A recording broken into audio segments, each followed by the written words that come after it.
Let us study about the rhodophyceae. Rhodophyceae, it is commonly known as red algae. इसे हम red algae कहते हैं. It is the group of red alga. Why their body color is red in color? Why they are known as red alga? इसे red algae क्यों कहा जाता है? Because they shows red body color. इन इनकी जो body होती है वो रेड कलर की नजर आती है, इस वजह से इसे हम रेड अलगी कहते हैं. They are commonly known as red algae. Then second one, why they are red in colour. तो दूसरा सवाल यहाँ आता है कि ये रेड अलगी, ये रेड कलर का इनका बॉडी का कलर क्यों होता है. Why their body colour is red in colour? Due to the presence of R phycocyanin and phycoerythrin pigment. Our phycoerythrin pigments are present in high concentration. Okay, their body color is red in color. Why red in color? Due to the high concentration of this pigment, our phycoerythrin pigment. Due to the presence of this pigment, their body color is red in color. In addition to these, they also contain our phycocyanin. They also contain R phycocyanin. Now, what is meant by R? This R stands for what things? R means rhodophyceae. This R means rhodophyceae. आपको याद होगा Cyanophyceae जो हमने discuss किया था, उस Cyanophyceae में हमने क्या लिखा था? C phycoerythrin and C phycocyanin ऐसे लिखा था, और आपको बताया था C stands for साइनोबैक्टीरिया और साइनोफाइसी. मगर this is the different one. यहाँ पर जो आर लिखा है, this R stands for rhodophyceae. यानी फाइकोइरिथ्रिन फाइकोसाइनिन ये रेड algae में भी पाया जाता है, और साइनोबैक्टीरिया यानी ब्लू ग्रीन algae में भी पाया जाता है. यानी रोडोफाइसी और साइनोफाइसी ये दोनों भी प्रिमिटिव algae के ग्रुप हैं. Both are the primitive groups of algae. सबसे प्रिमिटिव अगर कोई ऑटोट्रॉपिक होगा तो that is the cyanobacteria. The second primitive autotrophic group is rhodophyceae group. Okay, so rhodophyceae जो है ये second most primitive type of autotrophic group of organism कहलाते हैं. Okay, why they are red in colour? They are red in colour due to the presence of this R for red algae, rhodophyceae. R phycoerythrin and R phycocyanin. Phycoerythrin is present, therefore their body is red in color. That is the important one. You should know about this. Then next point. Then they are the second most ancient algae. सबसे ancient algae कौन सी होती है? Cyanobacteria. Blue green algae, cyanophyceae, ये जो है सबसे ancient algae है, सबसे ancient group of algae, most ancient. और सेकेंड मोस्ट एंशियंट algae इस रोडोफाइसी को हम कहते हैं. Then what type of habitat they shows? This rhodophycean member, majority of red alga, they are mainly marine in habitat. पानी में पाए जाते हैं. ओके, समंदर के पानी में, और वो भी वार्म वाटर में. ये क्वेश्चन पूछा जा सकता है. This rhodophycean member, majority of rhodophycean member, they are found in marine water, and generally that water is warmer one. ये वाटर जो है वो वार्म होता है. और very few red alga, they are fresh water like बैट्रैकोस्पर्मम. ये पूछा जा सकता है, इसे याद रखिए. Batrachospermum, this multicellular algae, this red algae Batrachospermum, it is the freshwater algae found in river water. ये रिवर वाटर में पाई जाती है. Red algae Batrachospermum found in river water. So this is about their habitat. Then कभी कभी ये भी question पूछा गया है, which of the following group of members of algae they inhabit in deep regions of the sea. समंदर के deep reason में पाई जाने वाली algae कौन सी होती है? सबसे डीप रीजन में जो अलगी पाई जाती है वो होते हैं रोडोफाइसियन मेंबर, क्योंकि उस डीप सी लेवल तक जो रेज जो पहुंचते हैं वो होते हैं ultraviolet rays, they deeply, yes, they deeply go down into the water so that this algae can capture them. तो ये जो रोडोफाइसिन मेंबर होते हैं ये समुद्र के बहुत ही गहरे खाई में, गहरे गहराई में पाए जाने वाले ये मेंबर होते हैं, रोडोफाइसियन मेंबर। इसे भी याद रखो आप। Then what type of habit they shows? Okay, ये यूनिसेलुलर होते हैं या मल्टीसेलुलर होते हैं? All this rhodophycean member they are multicellular except porphyridium. ये जो रोडोफाइसी के मेंबर है, इनमें इनमें सभी के सभी, जनरली हम मेजॉरिटी कह सकते हैं, majority of rhodophycean member they are multicellular, but exception is porphyridium, it is the unicellular red algae। Porphyridium ये रेड algae जो है ये यूनिसेलुलर होती है, बाकी सारे मेंबर्स जो है इस रोडोफाइसी के ये मल्टी सेलुलर होते हैं। Then like porphyra, this porphyra, इसे अगर आप देखते हो तो ये उल्वा इस सी लेटिव्स उल्वा जो ग्रीन अलगी है उसकी तरह पैरेनकाइमेटस बॉडी इस पोरफायरा की होती है। Okay, so this porphyra it shows such type of parenchymatous body, polysiphonia, multiseriate, multiseriate thallus body it has. Multiseriate का मतलब क्या है? हमने आपको यूनिसिरिएट प्लांट बॉडी बताई थी, कौन सी? इक्टोकार्पस। इक्टोकार्पस की जो प्लांट बॉडी होती है वो यूनिसिरिएट होती है, यानी कई सारे सेल्स जो है सिर्फ एक ही लाइन में प्रेजेंट होते हैं, तो उसे हम यूनिसिरिएट बॉडी कहते हैं। मीन सिंगल सीरीज, यूनिसिरिएट मतलब सिंगल सीरीज, यूनिसिरिएट।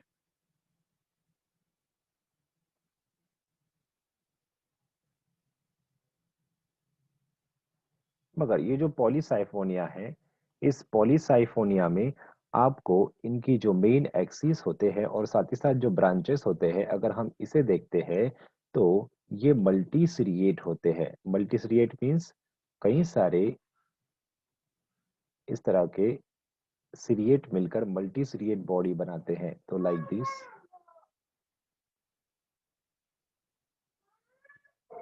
ओके, सो इस तरह इसे हम मल्टीसिरिएट कहेंगे। This condition is known as multiseriate condition. Are you getting this point? Okay, आपको hope you understand about this. तो इसे हम मल्टीसिरिएट बॉडी कहते हैं जो पॉलीसाइफोनिया की होती है। ओके, चलिए अगला पॉइंट डिस्कस करते हैं। This is all about their habit, ये इनके हैबिट के बारे में है। Then what about their reproductive structures, whether they have motile structures, asexual spores इनके मोटाइल होते हैं क्या, या फिर कुछ और होता है सियर। सभी अलगू में हमने जो इससे पहले दो इंपॉर्टेंट जो क्लास हमने डिस्कस किए थे, दैट इज क्लोरोफाइसी और साथ ही साथ थियोफाइसी, इन दोनों में मोटाइल और नॉन मोटाइल फॉर्म्स नजर आ सकते हैं। ठीक है, means they have motile zoospores in both the groups of algae that we studied earlier, that is chlorophyceae and phaeophyceae. In both of these two class they bears the motile zoospore. Okay, उनमें motile zoospore जो है वो दिखाई देते हैं, Chlorophyceae में भी और थियोफाइसी में भी। मगर उनमें भी क्या डिफरेंस है? उनमें भी क्या डिफरेंस है? उनमें ये डिफरेंस है कि क्लोरोफाइसी के जो स्पोर्स होते हैं, क्लोरोफाइसी के जो स्पोर होते हैं, जूस्पोर जो होते हैं, उनके जो फ्लैजेला होते हैं वो एक एंड पर होते हैं या एक ऐसी फिक्स पोजीशन पर होते हैं, अपेक्स पर। मगर जो फियोफाइसी जो हमने कल डिस्कस किया, ब्राउन अलगी, इनके जो फ्लैजेला होते हैं वो लैटरली प्लेस होते हैं, और हेटेरोकांटी दो डिफरेंट तरह के फ्लैजेला होते हैं। मगर ये जो रोडोफाइसी मेंबर है, इनमें without any flagella the reproductive spores they are produce, their gametes, either male gametes or female gametes, none of the gametes are motile, none of the spores are motile. इनमें किसी भी तरह के जो भी spores है उनमें से कोई भी स्पोर्स मोटाइल नहीं होते, या फिर इनमें के कोई भी जो स्पोर है वो या फिर गैमेट जो होते हैं वो मोटाइल नहीं होते। Okay, so then next one, चलिए अगला पॉइंट डिस्कस करते हैं। तो this is about their motile stage. ये क्वेश्चन कई बार पूछा गया है, इसे आपने याद रखना है। Okay, so you should know about this one, इसके बारे में याद रखिए। No motile stage is found in rhodophycid member. Okay, so जैसे कि आपको पता है cyanophyceae, blue green algae, blue green algae में और रोडोफाइसी में कई सारी समानताएं हैं। जैसे कि पिगमेंट्स, साइनोफाइसी में भी फाइकोइरिथ्रिन और फाइकोसाइनिन पाए जाते हैं, वैसे ही रोडोफाइसी में भी फाइकोसाइनिन और फाइकोइरिथ्रिन ये पिगमेंट पाए जाते हैं। दूसरा पॉइंट, साइनोफाइसी जो है ये सबसे मोस्ट एंशियंट अलगी है, या फिर उसे हम ऑटोट्रॉपिक कहेंगे, और rhodophyceae these are considered as the second most ancient algae. Then flagella is absent in the body or reproductive structures of Cyanophyceae. साथ ही साथ रोडोफाइसी में भी no any motile stages is found. चाहे वो गैबेट्स हो या चाहे वो सेक्सुअल स्पोर्स हो, उनमें किसी भी तरह के मोटाइल फ्लैजेलेटेड स्ट्रक्चर्स नहीं पाए जाते। तो ये सारी समानताएं हैं रोडोफाइसी के मेंबर में और साथ ही साथ साइनोफाइसी के मेंबर में। और भी एक समानता है, वो है इनके जो रिजर्व फूड मटेरियल होते हैं, साइनोफाइसी का जो स्टार्च है और इस रोडोफाइसिन मेंबर में फ्लोरिडीन जो स्टार्च है, इन दोनों में भी समानता होती है। ओके, तो इसी वजह से रोडोफाइसी और साइनोफाइसी ये दोनों के दोनों जो है, इन दोनों में कई कंपैरेटिव स्ट्रक्चर सिमिलर है।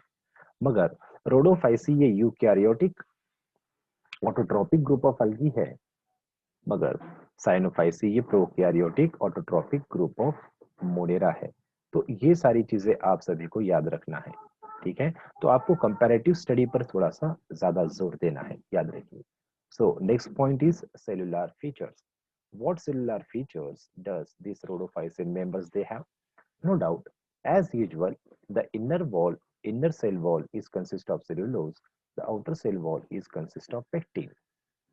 ओके, पेक्टिन से पेक्टोज से आउटर सेल वॉल बनी है, मगर इनकी जो सेल वॉल होती है, इनके सेल वॉल पर फाइकोकोलॉइड्स जो होते हैं, जैसे फियोफाइसिन में आपने देखा।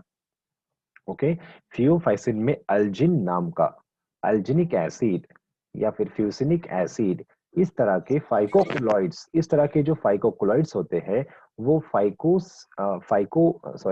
फियोफाइसियन मेंबर्स के सेल वॉल पर डिपॉजिट रहते हैं, है ना। मगर रेड अलगी में जो होता है कैराजिनिन नाम का, ओके, कैराजिनिन नाम का जो एक तरह का फाइकोकोलॉइड्स है, वो इनके सेल पर डिपॉजिट होता है।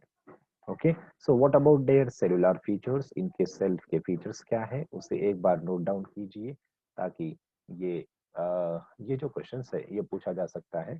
सो रेड अलगी जो होते हैं, इन रेड अलगी के inner cell wall is consist of cellulose. Okay, और जो outer layer of cell wall is consist of pectose, ये पेक्टोज या पेक्टिन कहो, ठीक है। और inner cell wall is consist of cellulose. Okay, और इसके ऊपर डिपॉजिट होते हैं over this cell, over the cell wall phycocolloids get deposited.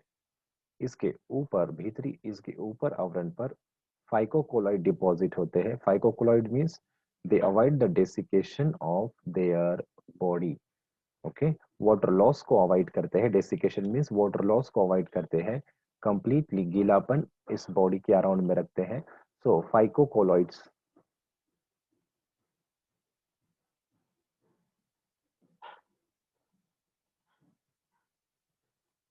Okay, सो फाइकोकोलॉइड, किस तरह का फाइकोकोलॉइड्स यहाँ पाया जाता है? यस, यहाँ पर ये जो अलगी है, रेडोफाइसी के जो सेल वॉल है, इस पर डिपॉजिट होने वाला जो फाइकोकोलॉइड्स है वो कैराजिनिन नाम का फाइकोकोलॉइड्स। इसका इस्तेमाल कहाँ होता है? ये जो कैराजिनिन है इसका इस्तेमाल जो है वो डिफरेंट डिफरेंट तरह के कॉन्फेक्शनरीज में इस्तेमाल किया जाता है। आइसक्रीम में भी इसका इस्तेमाल किया जाता है, ये कैराजेनिन का। ओके, यस, इसे फाइकोकोलॉइड, phyco means algae, phyco means algae, colloid means the semi solid gel like substance. Okay, उसे हम कैराजेनिन कहेंगे। अब दूसरा पॉइंट, फाइकोकोलॉइड्स को हाइड्रोकोलॉइड्स भी कहा जाता है। Hydro means water. ओके, तो इनमें वाटर का कॉन्सेंट्रेशन होता है, ये कोलॉइडल सब्सटेंस है, ये अलगी होती है, अलगी जो वाटर में पाई जाती है। ओके, इसी वजह से फाइकोकोलॉइड्स को हाइड्रोकोलॉइड्स भी कहा जा सकता है। अगला point, very good. So next one point, अगले पॉइंट की ओर जाते हैं। नेक्स्ट पॉइंट इज, इसके अलावा एक बहुत ही इंपॉर्टेंट सब्सटेंस जो इस रेड अलगी से एक्सट्रैक्ट किया जाता है, वो क्या होता है? वो होता है अगार अगार नाम का एक बहुत ही इंपॉर्टेंट पॉलीसैकेराइड। अगार अगार, ठीक है, अगार, इट इज अ पॉलीसैकेराइड। ये पॉलीसैकेराइड है, ये लॉन्ग चेन है शुगर की।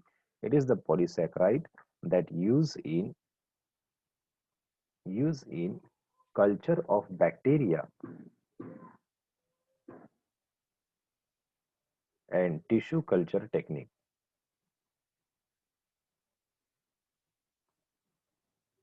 ओके, तो टिश्यू कल्चर टेक्निक वगैरह जो होती है उसमें, और बैक्टीरियल कल्चर, ओके, जो बैक्टीरिया होते हैं उन्हें खाने के लिए न्यूट्रिएंट्स चाहिए होते हैं। बैक्टीरिया को अगर हमने अगर न्यूट्रिएंट्स प्रोवाइड करते हैं तो ये bacteria they can be grown in vitro condition. इनका जो नेचुरल हैबिटेट है उस नेचुरल हैबिटेट से बाहर यानी इन विट्रो कल्चर हम इन बैक्टीरिया का कर सकते हैं। एक डिश होती है जिसे हम पेट्री डिश कहते हैं। पेट्री डिश जो कांच की प्लेट होती है, आजकल प्लास्टिक रिसाइकलिंग कर कर इस तरह के प्लास्टिक के पेट्री प्लेट्स बनाए जाते हैं। सो यह पेट्री डिश, और इस पेट्री डिश में न्यूट्रिएंट मीडियम होता है, और इस न्यूट्रिएंट मीडियम जो है वो जेल लाइक होता है ड्यू टू द अगार। इस अगार की वजह से ये जो न्यूट्रिएंट मीडियम है वो सेमी सॉलिड जेल की तरह हो जाता है। और यही अगार जो है वो रेड अलगी का फाइकोकोलॉइड्स है एक तरह का। ओके, देन इस आगार पर, इस आगार की वजह से इससे एक स्ट्रक्चर मिलता है, एक स्टेबिलिटी मिलती है, और इस पर ये न्यूट्रिएंट्स जो होते हैं इसमें डिफरेंट डिफरेंट मिनरल शुगर वगैरह ये सब मिक्स रहते हैं। सो इसे हम न्यूट्रिएंट मीडियम या फिर न्यूट्रिएंट आगार कहते हैं। क्या कहते हैं? न्यूट्रिएंट आगार। और इस न्यूट्रिएंट आगार का इस्तेमाल बैक्टीरिया, साथ ही साथ टिश्यू कल्चर टेक्निक में किया जाता है। बैक्टीरिया को इस पर ग्रोथ किए जा सकते हैं। Different different bacteria can be grown in nutrient agar medium. Okay, so this is the use of agar extracted from red algae. Red algae से agar, कैराजेनिन, ऐसे ये फाइकोकोलॉइड्स या फिर हाइड्रोकोलॉइड जो होते हैं इन्हें एक्सट्रैक्ट किया जाता है। इसे याद रखिए। Then this is all about their cellular features. Then what type of pigments they are present in their body. इनके जो सेल है, इनका जो सेल स्ट्रक्चर है, इनके सेल स्ट्रक्चर में now they are red in colour, जैसे कि हमने आपको बताया। किस तरह के पिगमेंट्स इनमें पाए जाते हैं, ये भी एक बहुत ही इंपॉर्टेंट डिफरेंस है सभी डिफरेंट डिफरेंट algae में। On the basis of pigments we divide the different different algae into different different classes. Okay, जो एफी फ्रिश इन्होंने किया था। सो यहाँ पर this algae they contain rhodophycean member, they contain chlorophyll A, chlorophyll D, then it contain carotenoids. इसमें carotenoids भी होते हैं, कैरोटीन होते हैं, beta carotene. then in addition to these they contain R-phycocyanin. इसे नोट डाउन कीजिए, ये कई बार पूछा गया है। R-phycocyanin and R-phycoerythrin. Phyco stands for algae. Okay, R-phycocyanin and R-phycoerythrin. These are the different different types of pigment present in red algae. Red algae में पाए जाने वाले ये different different pigments है। Okay, so अगला point ये है इनके pigments के बारे में। तो next one is what type of reserve food material they store. ये किस तरह का रिजर्व फूड मटेरियल ये स्टोर करते हैं, और उसके बाद हम रिप्रोडक्शन स्टडी करेंगे। What type of storage food material they store, किस तरह का रिजर्व फूड मटेरियल ये स्टोर करते हैं? They store the reserve food material in the form of starch, और इस स्टार्च को हम फ्लोरिडियन स्टार्च कहते हैं। And this Floridian starch, it is similar to the Sinophysian starch.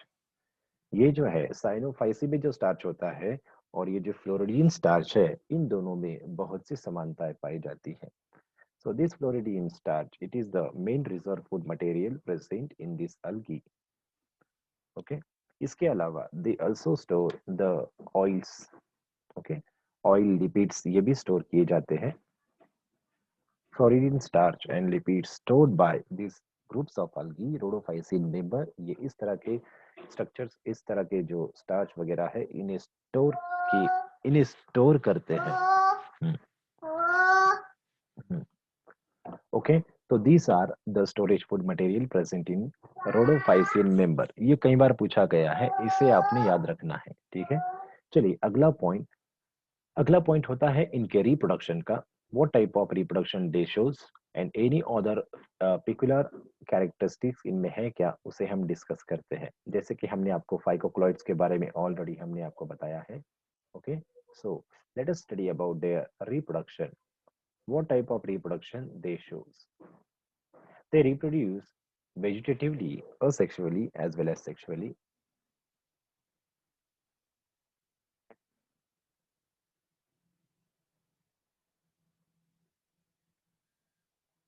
Okay, they reproduce vegetatively और sexually as well as sexually. जैसे कि इसमें जनरली सारे के सारे मल्टी सेलुलर फॉर्म्स होते हैं, and this multi cellular forms they reproduce by fragmentation. ये फ्रैगमेंटेशन के द्वारा इनमें क्या होता है, वेजिटेटिव मोड ऑफ रिप्रोडक्शन होता है। They reproduce by the asexual spores, and these asexual spores are non-motile.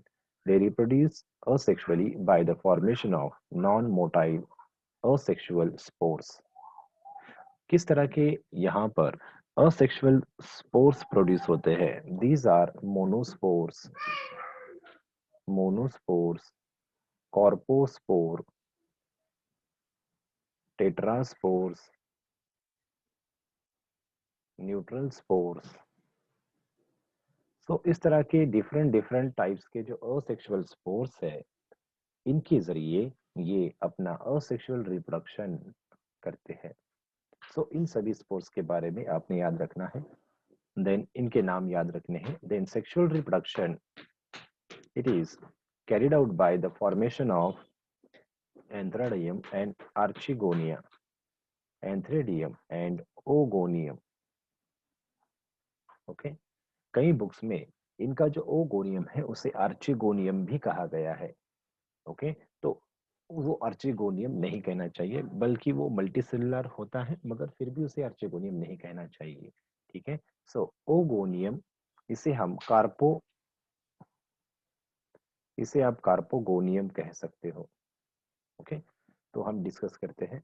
So sexual reproduction is takes place by the oogamous type of sexual reproduction. इनमें जो सेक्सुअल रिप्रोडक्शन होता है वो oogamous type होता है। The oogamous syngamy they shows, oogamous type of sexual reproduction they shows.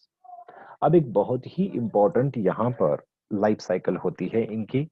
इनमें जो life cycle होती है वो that is their life cycle is haplontic life cycle. इनकी लाइफ साइकिल भी हैप्लॉन्टिक होती है। ओके, अब ये हैप्लॉन्टिक लाइफ साइकिल जो है,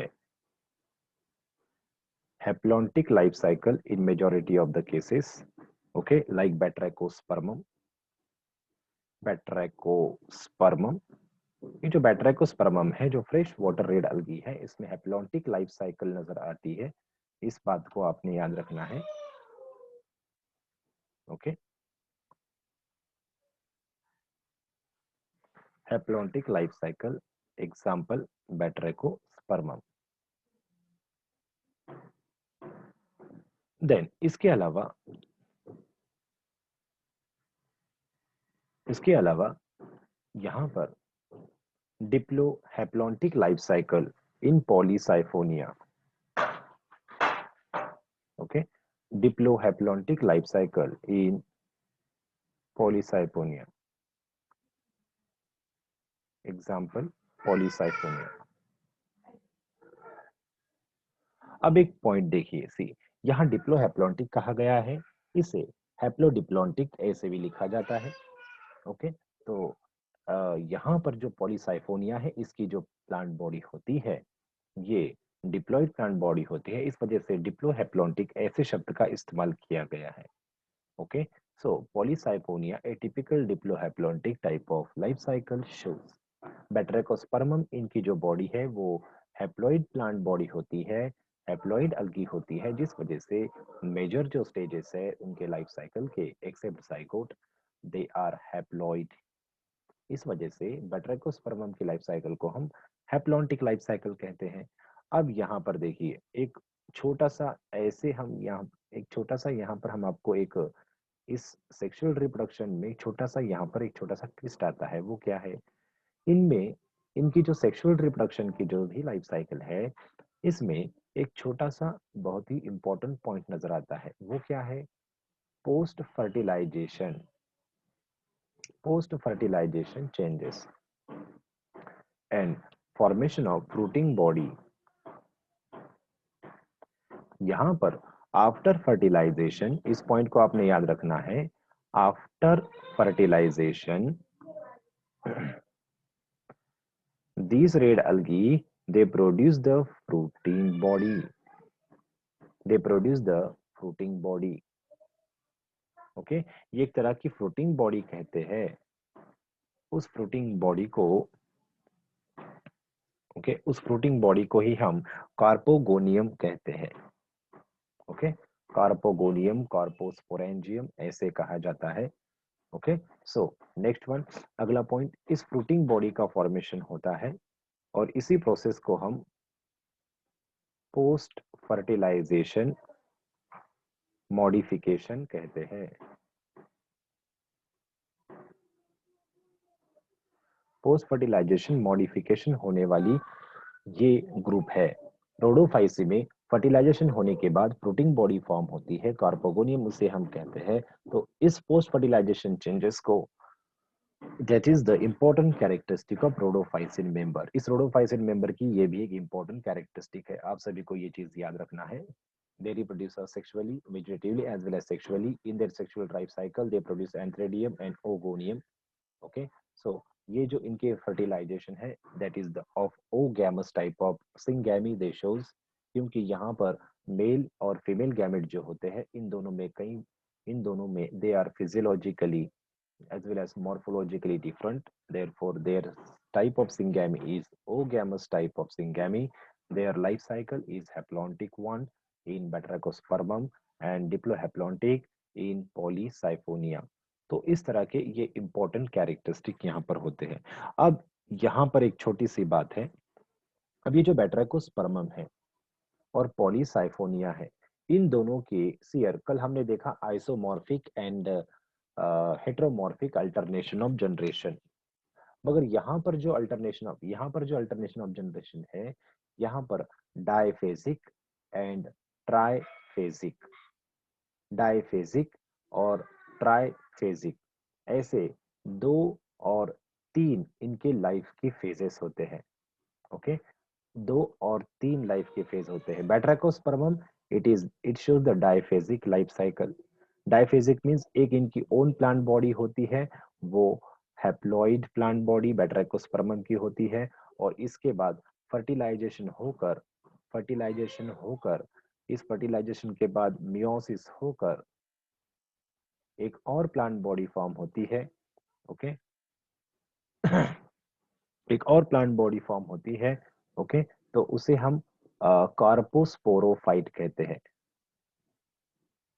ओके, कार्पोस्पोरोफाइट कहते हैं। और उसके बाद इस